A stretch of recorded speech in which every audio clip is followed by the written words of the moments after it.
This is Dave Palumbo with RxMuscle.com in the Iron Asylum with Dominick Mutasio and Nick Volpe. We are here less than 6 weeks out from the NPC USA Championships. We're going to be doing a little back training here at Bev Francis Powerhouse Gym in Syosset, New York. Welcome, guys. Welcome. Than's, Dave. Thanks for having us on the show. All right, let's go to you, Dom. We've had you here before. You always seem to bring out some great new talent every time we get you in the Art Asylum. And this time around, you're getting on stage. You have 5 weeks to the USA. Last year, you did very well at the Junior Nationals. What have you been working on this past year to bring the best look possible into Vegas?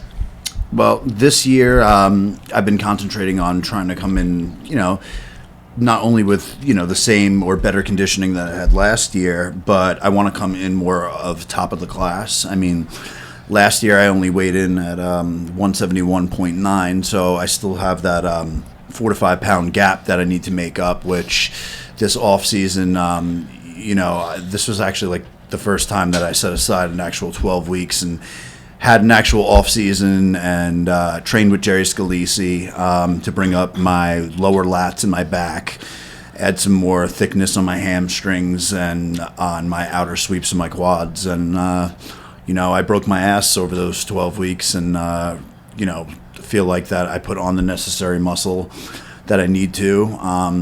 I'm about 6 to 7 pounds heavier this time around at, about 6 weeks out.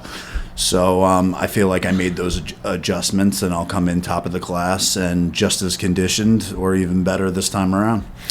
Now, Nick, you've been floating around. You went from Vegas. Now you're in Arizona. Now we got you back here in New York a little bit for a few years. Talk to me about what's been going on with you and leading up to the USA. This past 2014, I had finished first in overall and won the Mr. Arizona title and placed top 6 at the USA Championships.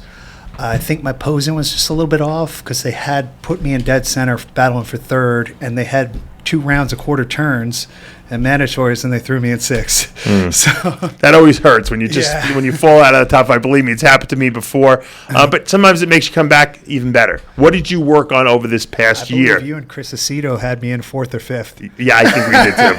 But you know how that goes. I had guys having me win shows, and I was 6th. What did you work on this year? What was in your mind? Because we all critique ourselves very harshly. What did you think you needed the most work on? Well, I had worked with Scott Turner. He helped me for the show, but I talked to Mike Dragner, who's a pro, and then Troy Tate and a couple other people, and they had said go in the stills and check out the back shots because my mid-low back were a little weak, and I wasn't doing much deadlifts.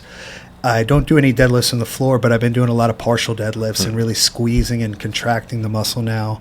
And I had worked with Chris Cormier in Venice about 4 weeks ago and really integrated more of his style of squeezing and contracting the muscle like he trained with Dorian in England. He's a big believer of focusing on feeling the muscle. Mind-muscle connection. So I really integrated that into my training, as well as the first exercise that he brought me through was the old school pullover that Dorian loves that. Yeah. Dorian loves that one. And at the bottom, he was screaming quite a bit for me to hold the contraction at the bottom. It's the most difficult part at the bottom of that exercise. Most people think that exercise is really easy. Well, it's humbling also because you have to lighten the weight up a lot when you do those Absolutely. type of movements. Yeah. Now, Dom, let me ask you this question.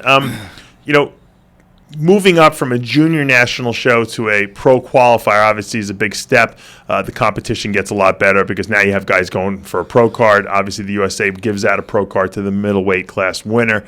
From a standpoint of, I guess you could say, confidence, self-confidence yourself, how does it feel going into that, moving up to that level for the first time?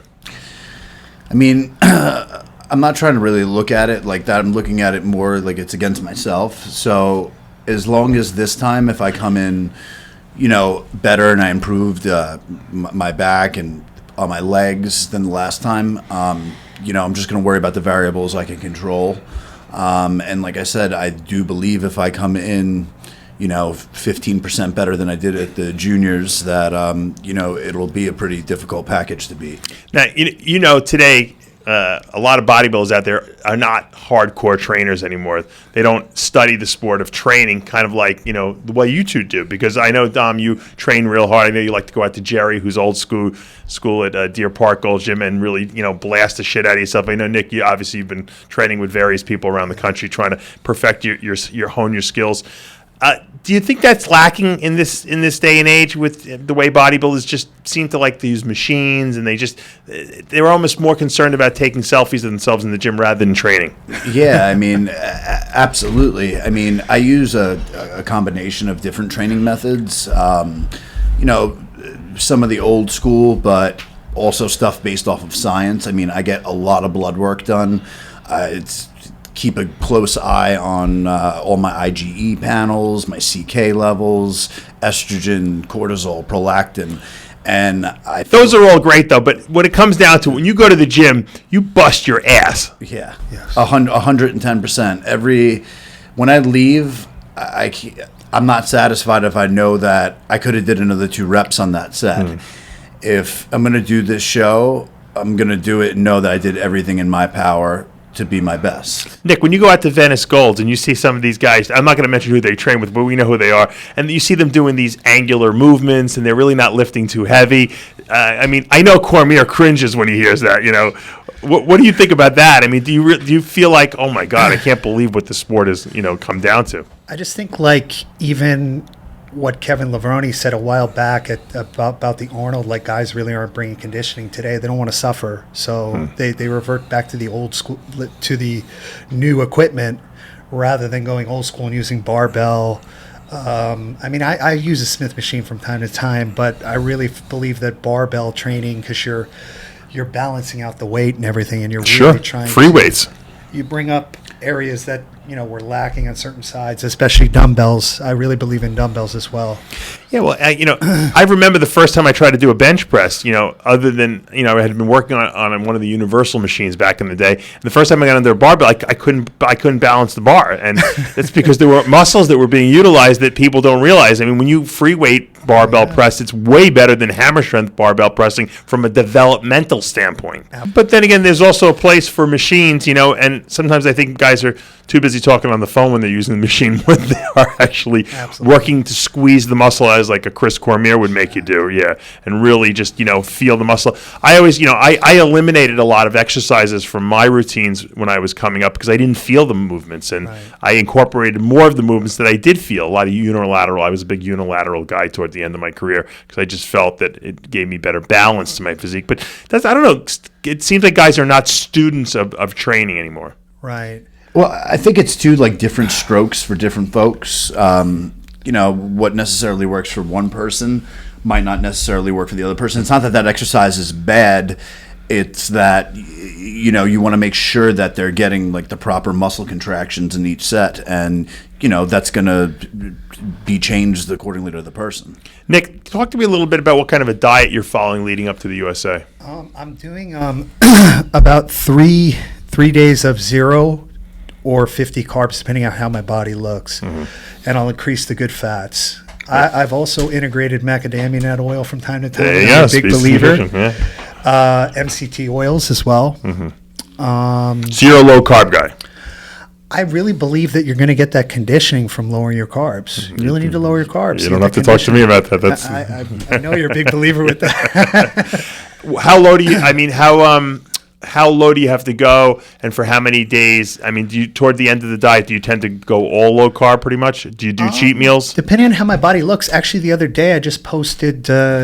Dominic actually seen it. He was pulled a Juan Morel the other day, and my girlfriend took the video, and we were in Five Guys, and people were freaking out of my veins. Like I was walking, they're like, "You eat this?" And I said, "Yeah." When you go crazy like a Five Guys, what will you consume? The other day I had 2 triple cheeseburgers with bacon, and I had a fry, and I had to have the Fanta Zero though, so no sugar. Of course, yeah, that's the way I am too. I actually, for the first time in a very long time, I had a triple cheeseburger in Australia. I have the video to prove it. Dom, what do you like to do? I know you're a low carb guy. Obviously, I'm helping you out with your diet. What do you do on your cheat meal? A lot of people like to know. Well, actually, my diet's very, very similar to his. Actually, do 2 to 3 days on very low carbs, around 50 grams. And then I have my one cheat a week.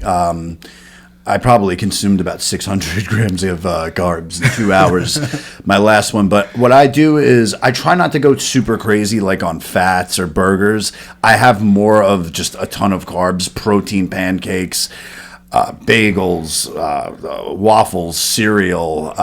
That's like really what my body fiends out for. I actually don't even fiend out for junk. I fiend out for carbohydrates. Like even a sweet potato like is great for me. But on my cheats, I usually do just a lot of dense, high GI carbs. Gotcha. Well, that works for me. Yeah. When you're dieting, anything sweet always tastes good. Oh, yeah. So we got the show coming up in, like I said, less than 5 weeks. As we get down to the last couple of weeks, what changes for you, Nick, dramatically? Do you up cardio? Do you find yourself posing more? Depending on how my body looks, and I'm also working my options for a guru right now, so I'm chatting with quite a few people. So we'll see what's going on toward the end. But I'm a big believer in how your body looks in the mirror more so than anything.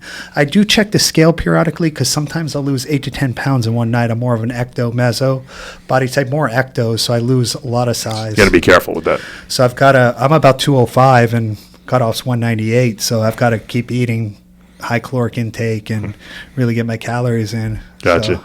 What about you, Dom? I mean, pretty much I go off the same thing of how I look in the mirror, but I do tend to slowly up my cardio, but at the same time be cautious that it's not taking away from anything from, my legs, and then just kind of, try to coast into the show. No curveballs, wrong. I always say if you look great a week out, don't do anything different. And you've been both making very good progress over the last couple of weeks. And I want to wish you the best of luck at the USA Championships. For now, though, we are out of time. I'm Dave Palumbo with Nick Volpe and Dominic Matasio in the Iron Asylum.